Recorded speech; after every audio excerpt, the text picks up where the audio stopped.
Hi! Me again. I know, it's been a while, but we got stuff. We had...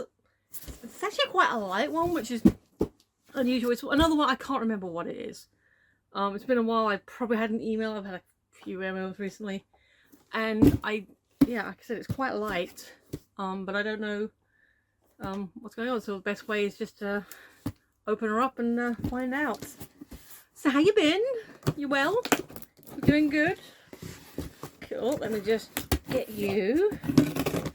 And hang on, stiff end. Stiff. Oh, you don't like. I'm gonna leave that where it is. You can make up your own jokes if you want, but I'm just leaving it where it is. All right, we are open, and let us see what we have inside the.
Hello?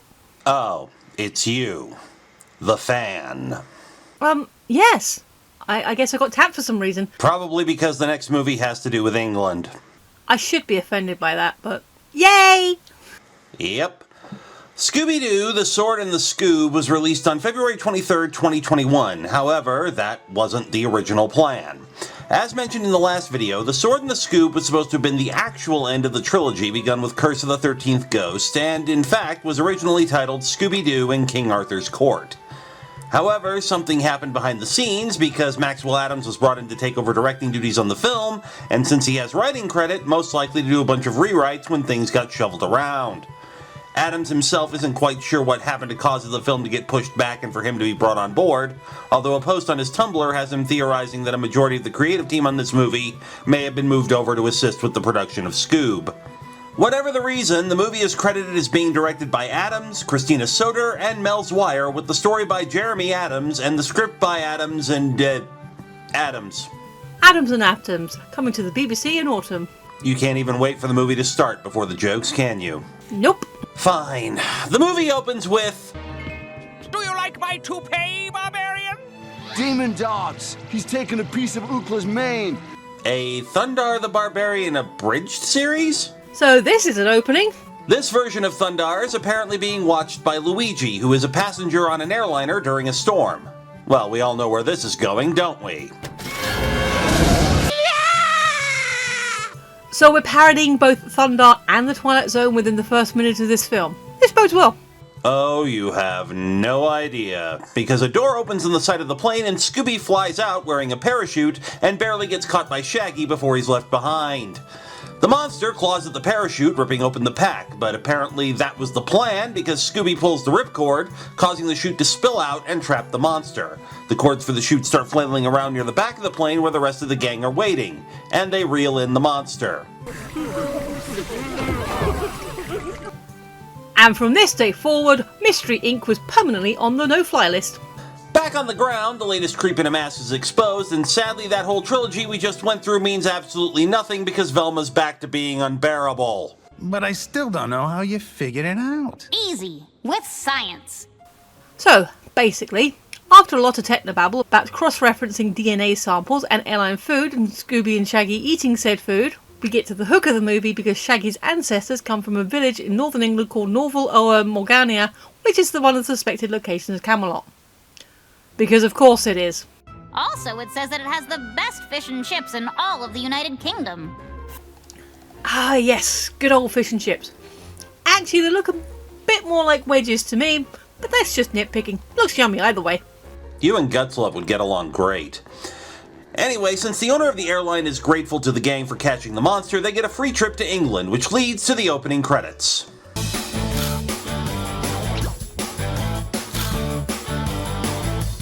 Yay, touristing!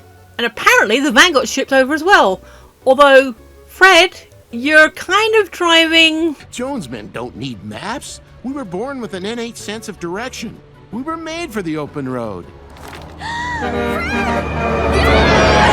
And... Can I do it? I've wanted to do this ever since you started it. Fine, go ahead. Eee! And we're off! May we continue? After you. After nearly getting killed, the gang get closer to the village, where a nearby road is blocked off for construction. Entering the village proper, they discover that the town is setting up for their bi-millennial celebration. Aren't most millennials bi? Get out. Can't. Stuck in your head. Moving on. Fish and chips, bangers and mash, toad in the hole. Welsh rarebit, spotted dick, jam roly-poly. Are these real? I defer to the authentic British person. Yes, it's all real. And it's delicious. Jellied eels. Most of it is delicious. Speaking of, while Shaggy and Scooby go and sample the wares, the rest of the gang admire the architecture, and Daphne reads from a plaque that the place they're staying at is the remains of Camelot. We're standing on history. Weren't you just calling this place a dump? Yeah, but now it's a dump where knights lived. Bet you a fiver we hit 100 before the end of the film. And how exactly do you plan to collect if you win? Moving on! Velma, of course, has to be a killjoy by pointing out that it's not really known if King Arthur or Camelot ever actually existed, which gets the attention of the village mayor, Mr. Saunders, and his assistant Sandy, which of course gives us an opening to shove in the town's backstory. And it's at this point Shaggy and Scooby come back and his connection to the town is revealed. Like forever. Just like this medallion. My mom gave it to me for luck. Because of course there's a heretofore never before seen family heirloom. Why not? I thought you enjoyed these movies for the most part. You spend 6 years on the wrong side of reality with only one franchise to entertain you when you aren't getting stuck in ludicrous adventures, and then tell me how much you still enjoy it afterwards. Okay then. Anyway, the emblem on the medallion matches the crest imprinted on the town hall, which makes the mayor quickly cut off the conversation with the gang and start whispering to the other townspeople. Oh, and apparently the gang have been to Innsmouth. Small towns are weird. Remember that time you dyed your hair blonde and everyone in that little northeastern town was talking about it? Oh yeah, being blonde was definitely not more fun that day. And then they all turn into fish people and try to eat us. The gang heads for the library, where even the librarian acts suspicious. Yes, I understand. Goodbye. And on top of that, she tries to avoid interacting with the gang, but when Velma presses the point, she points them to the local history section. Near the back, past the horror and romance section. Next to the horror and romance section? Sure, because those genres are so similar. Tell it to Christine Feehan, Charlene Harris, Laurel K. Hamilton, Anne Rice. Ew. Stephanie Meyer. Double ew. Fine, you summarize the next part then. Okay! The librarian lets it be known she doesn't really get why the town is celebrating the legend of Sir Norville, and as the gang head to the back of the library, somebody is watching them. Ooh, spooky. Ugh. Ham hocks. Oh, you can never know enough about a subject you love. Shaggy, it's a book. Why you do that? And now it's time for Velma's Mythology Retcon Corner, as she narrates the history of the town, which basically shits all over the Arthurian canon, to state that Sir Norville became the ruler of Camelot, battled Morgan Le Fay, who abducted him, and both disappeared, with Arthur decreeing that if Norville or his children ever returned to Camelot, they would be declared the rightful rulers. May I insert a reaction here? You're asking permission? Just for the novelty, I'll allow it. Go ahead. That's fucking bullshit! Thank you. My ingrained British pride is appeased. Wonderful. What do you know? The book was right. This is a great hiding place. Cute movie. Night apparently fell when they were in the library. But but when they come out, the town is deserted and the party is nowhere to be found. That means you're the party. Come on, gang. Let's heat this place back up. Oh, Daphne, no. Just no. But before this goes on for too much longer, a storm strikes and we finally get the monster for this movie, Morgan Le Fay herself. And if it wasn't for meddling Sir Norville, I would be ruler still. Why is she pointing at me? Are you not the skydiving instructor? You sure you don't want to bet that fiver? Moving on. Morgan chases the gang out of town and back to the roundabout where there's a monument similar to Stonehenge sitting there. Round here, we call them heritage sites. Thank you. And they try to figure out what's going on. She said she was the ghost of Morgan Le Fay, but that's just preposterous. On a scale of 1 to... Nice girly scream, Shaggy. Go a little higher, you can get the neighbours' dogs to freak out. Anyway, inside the stone circle, the gang finds a statue of Sir Norville, but Morgan shows up and finally sets the hook this movie's premise hangs on. I invoke sorcery's paradigm. With this eldritch and mystical ride, I'll lead them bipedal, but teach them to meddle and send their butts backward in time. I don't think that's an authentic spell. It isn't. Pardon? One sec, I'll explain. But first, Morgan casts her spell and the gang starts getting sleepy before passing out entirely. Then we get this nifty time travel montage which has clips from pretty much every corner of the franchise. Except it isn't time travel. Okay, now you need to explain yourself. By this point, anybody who has seen any of the other movies from this era knows that time travel isn't actually involved here. If Warner Brothers copped out of real ghosts in Curse of the 13th Ghost and tried to completely retcon the first film in this series with Return to Zombie Island, there is no way in hell they were going to allow time travel to be a real thing in this movie. And everybody who saw the trailer knew that immediately. But for now, we'll just pretend that isn't what's happening for the sake of plot coherence. Speaking of, the gang are suddenly in midair for no good reason. I found the ground!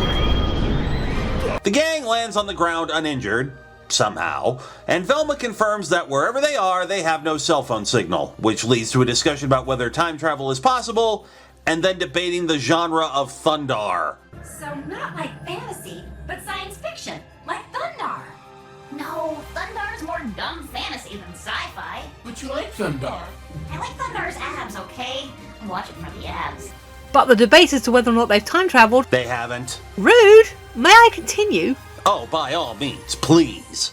The debate is interrupted when Fred spots what seems to be the actual Camelot. Camelot. Camelot. Camelot. It's only a model. Shh. Where Velma's still in denial about where they are, and Daphne's in denial about, well, everything. I keep telling y'all, reality is just a simulation. The diet pills have given her brainworms. It's tragic, really. The gang tries to keep a low profile, which comes in handy when King Arthur and Guinevere appear on the balcony. Except, something seems off. Say, he sure looks familiar. Familiar or not, Arthur is a colossal ass. He promises to throw a party, but tells the common folk they aren't invited, and then sends out the Knights of the Round Table to collect taxes, including some kid's pony. And then Morgan shows up again. But Arthur rises to the occasion and... You call your folk fair, yet I judge you anything but. proves to be an incompetent moron in addition to a world-class prat. Lovely. Morgan terrorizes the castle for a few minutes before fucking off, and Velma starts to buy into the idea they may have actually time traveled, since everything that just happened was in the book they consulted earlier. Which means Shaggy could possibly be Sir Norville after all. No, it doesn't. Killjoy.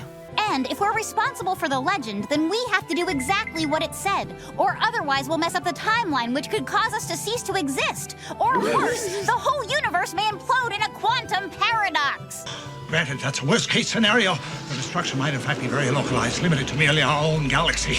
Deciding to go ahead with the idea that they've time travelled. They haven't. Quiet you! The gang gets more appropriate clothes and presents themselves to the king as Sir Norville of Crystal Covia and his entourage.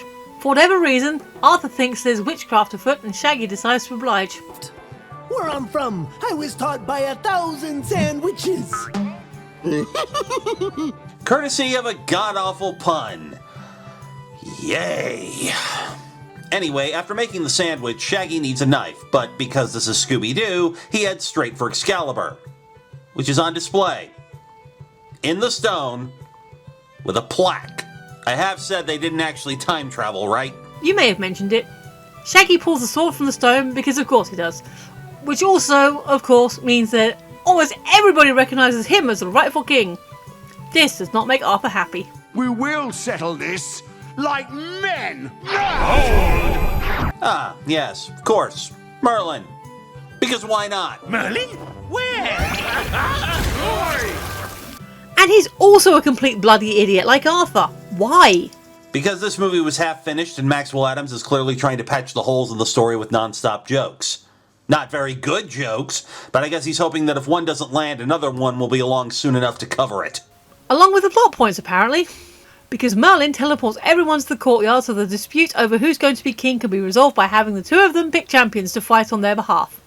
And Arthur immediately cheats by picking all the knights of the round table and not letting Shaggy get a word in edgewise. Although, this gag is pretty good.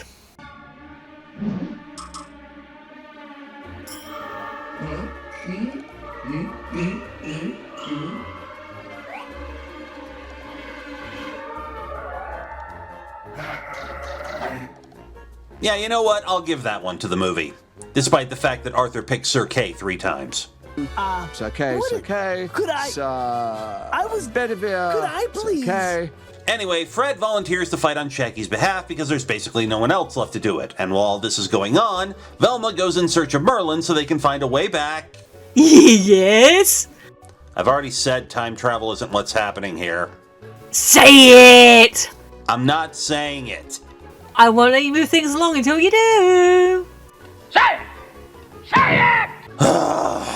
Fine. Velma goes in search of Merlin so they can find a way... Jesus fucking Christ on a rocket-powered pogo stick. Back to the future. Eee! What is Merlin doing?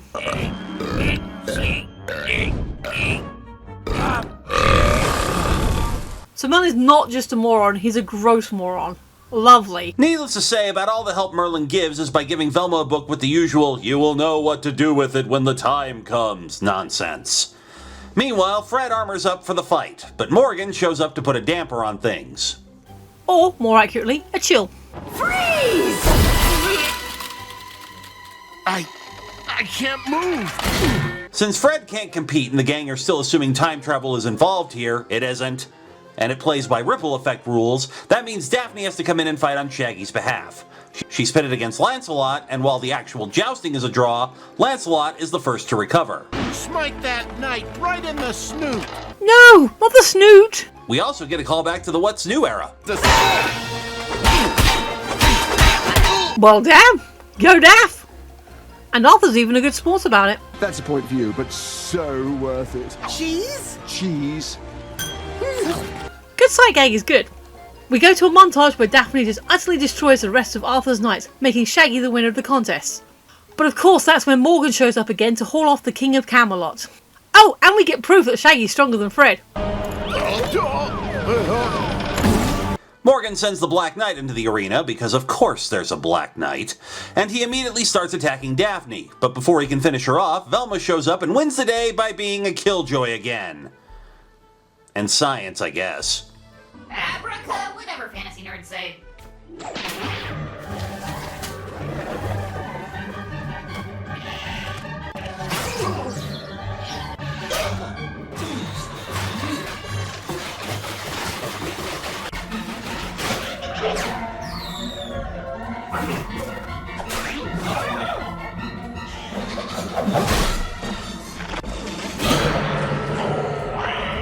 It's all you, Dad. What in the Rube Goldberg was that? Oh, God. You okay over there? This is dragging like hell and we're only halfway through the movie. I can feel my brain dying with every new dumb joke. Wait, what do you mean only halfway? They're about to do the reveal.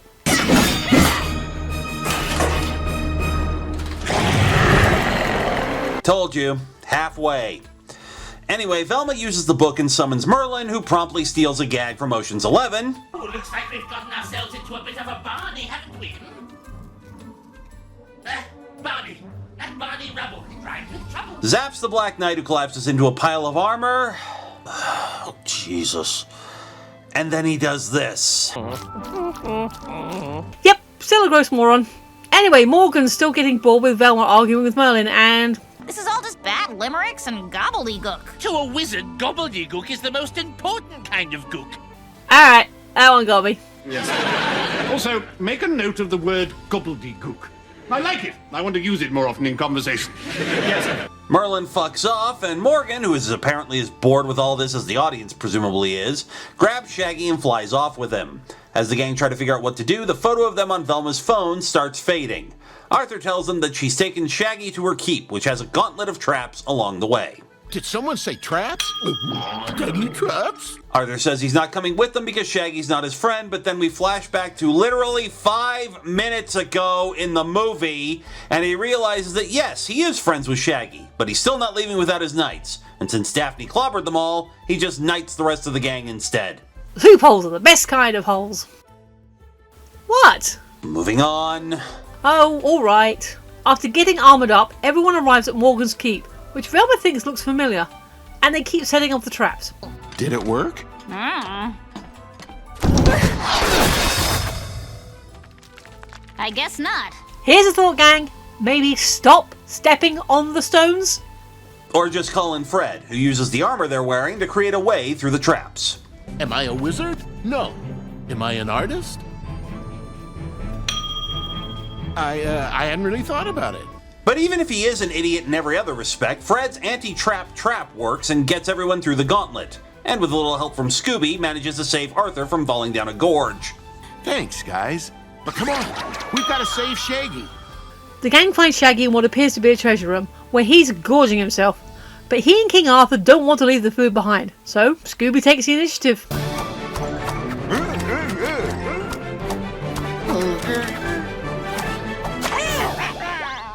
Well, clearly somebody on the animation team is a Teleporte fan.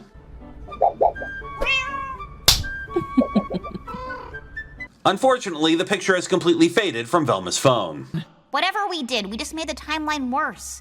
Now the phone isn't even working. Oh, you know, the battery died. Ooh, look at me! Starting a new counter. Don't get used to it. Anyway, it's at this point that Morgan shows up to gloat. Why? Now, with Excalibur in my hand and Sir Norville having granted me the deed to the throne. Deed to the throne? Yes, for as much food as he could eat. It's all here, legal and everything. Gee, would have been real nice to, see that happening movie, but of course you'd rather start becoming self-aware. But this battle is going to drag on. Drag on. Get it? This is my dumb little joke. Hanging a lampshade on it doesn't excuse you for doing it, movie. I can hear your blood pressure rising from here. Let me take over. Morgan turns it into a dragon to deal with everyone. Cue the chase, where Fred reactivates the pit trap from earlier, which the dragon falls into. Of course it survives, because dragon, wings, duh. Eventually the gang reach the door to the keep, but the drawbridge is rising. Arthur sacrifices himself, and his shirt, to help the gang escape before being eaten by the dragon. And Velma finally realizes how to use the book. Ah yes! The old flammable object blocking the dragon's mouth trick. Morgan turns back into her normal form and Arthur seems to be fine. Everyone hauls Morgan back to Camelot. Arthur makes a big speech about the gang joining court, which leads... Oh, sorry, did you want to do this? I checked out of this movie about 5 minutes into it. Go ahead. Yee! Which leads to the reveal! I told you time travel wasn't involved. Yeah, this whole thing is an elaborate tourist trap being set up by the citizens of the village. This is where the blocked off road on the roundabout led to. Everything magical was pretty much special effects. And as for Fred being frozen... We all know you're kind of impressionable when someone yells in your direction. What? That's not... Jump! Okay, good to know. So everyone in Camelot was an actor, including Arthur, who is actually the actor who plays Thunder on TV. Velma recognised the abs, of course. So why all the fake time travel nonsense? Since Shaggy's descended from Sir Norville, that technically means he can make a legal claim to the land the town is on, since it is, as far as anyone knows, the actual land Camelot was built on. When the mayor found out about this, he basically got the whole town involved in the charade to convince Shaggy to sign over the land. Except the entire scheme was completely pointless because Shaggy doesn't want to own real estate. Do you know how many creepy evil people we've met that do weird things just for a piece of land? And speaking of creepy evil people wanting land... Luckily, you've already signed the deed. Over to me. What a twist! Really? Oh, like you have something better. Actually, I do. Another shocking twist. Bloody know-it-all. So the librarian rushes off with the deed to file the paperwork so she can legally lay claim to the town and the attraction and the money it brings. Don't know how she plans to convince anyone to still work with her after this, but okay. But she stole the mystery machine to do it. Heading for the nearest postbox to send the paperwork, and once it's done, it's all over. Couldn't they just get it back out of the mailbox? Postbox. Have you ever dealt with the Royal Mail? You do not want to be on the wrong side of the Dark Carriers. The Dark Carriers? Egad! I've said too much. You didn't hear anything. I'm pretty sure I did. Anyway, the gang give chase to the back of the dragon, which is a giant animatronic while the Thunder the Barbarian theme plays. This is awesome and I love it. And you didn't hear anything about the sinister secrets of the Royal Mail. Okay. Speaking of the mail, the chase comes to an end in the center of town where Arthur spears the deed and Velma sets it on goddamn fire, putting an end to the librarian's plan. So she gets arrested, Shaggy signs the land over to the town, and there's a huge party to celebrate. Where Velma gets some final words of encouragement from Merlin before he buggers off to wherever he buggers off to. My friend? You mean Merlin? Isn't he one of the townspeople? No, never seen him before in my life. Of course, the gross old wizard turns out to be legit. Lovely. Wouldn't be this kind of story without that kind of stupidly crowbarred in ambiguity. Okay, as usual, authentic British people first. This movie isn't terrible, but it's really dumb. I thought a lot of the jokes were funny, and there was a lot less Brit bashing than I expected there to be. I wouldn't necessarily watch it again tomorrow, but it's not bad. Hard disagree here. Not only is The Sword and the Scoob dumb, it is boring. The premise might work for the target audience, of course, but for anyone much older than, say, 8 years old at most, if you've seen any of the 10 or so movies that came before it, you know what's going on almost immediately, which makes a majority of the runtime completely pointless, because you already know it's a hoax of some kind. The jokes are stupid, as is nearly every character, and there is so much nothing happening, it almost makes you forget to realize that Merlin does literally nothing in this movie other than give Velma the book they used to make the dragon blow up. This movie is dumb, predictable, annoying, and while not as bad as Return to Zombie Island or Monster of Mexico, it is interminable, making its 85-minute runtime seem like 3 hours. Skip this one, it's a complete waste of time. And with that, we fade out on another of the 30-plus films of Scooby-Doo. Scooby-Dooby-Doo!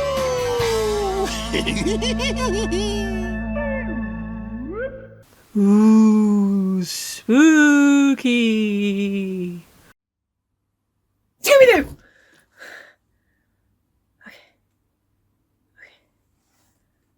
Okay. All right. All right. We're doing. Well, we're okay. We're okay. This is why you don't mess with the Dark Carriers.